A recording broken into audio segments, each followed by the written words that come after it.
Tech Cocktail Conversations, candid insights from startup founders, entrepreneurs, and thought leaders from around the globe. For me, when I first decided that I wanted to be an entrepreneur, I was very, very young. I was probably 5, 6, or 7 years old. I have a little bit of an advantage in that. My father's a professor at Harvard Business School, so the whole time I was growing up, he would talk with my sister and myself about the value of entrepreneurs and how important it is to create companies and how there's no greater function as an individual than to start a company and pay taxes to your country and be part of your country's functioning economy. So from a very, very early age, I put a very high value on entrepreneurship. Blip is my first entrepreneurial venture. Before that, I had worked in the White House for a few years. I worked as a television reporter. I worked at MTV. So I met a lot of interesting people, but I hadn't started my own company. So with Blip, it was, head first, feet first, everything first, full on in, and living the entire entrepreneurial experience.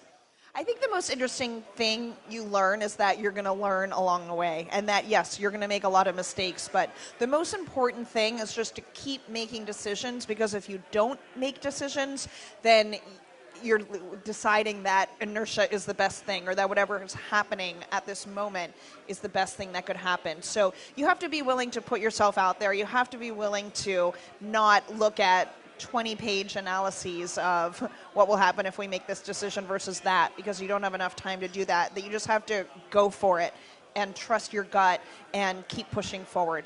My favorite part of startup life is feeling the feeling that you're doing something that's very valuable, and it's very valuable for a few different reasons. One, with Blip, we all really believed in what we were doing, which is creating value for really talented producers. But it's also great, as my dad taught me, to be part of the functioning American economy, paying taxes and hiring people. And so the third aspect to that is that you're creating great jobs for people, and you're really helping talented people build careers at your company. So all three of those things felt really, really wonderful. You shouldn't overthink it. You should do it. You don't want to be in stealth mode on something for 5 years, plotting and planning every nook and nook, cranny, and turn of the market, because the market will change. So one of the best things you can do is get started and iterate and get better and learn more about your market as you proceed. But you do have to make sure when you're working at a startup and running a startup that you're taking time for other aspects of your life, and that work has not become 100% of your focus, because you're going to burn out.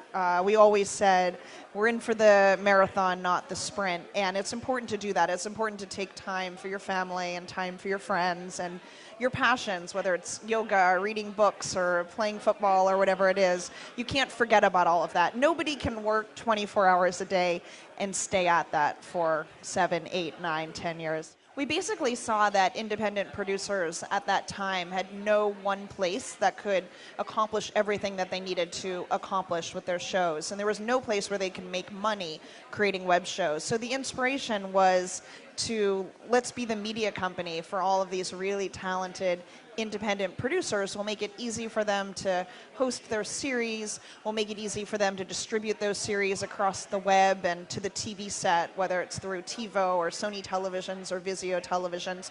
But let's also make money for them. And I'm really proud that Blip makes a lot of money for its top producers.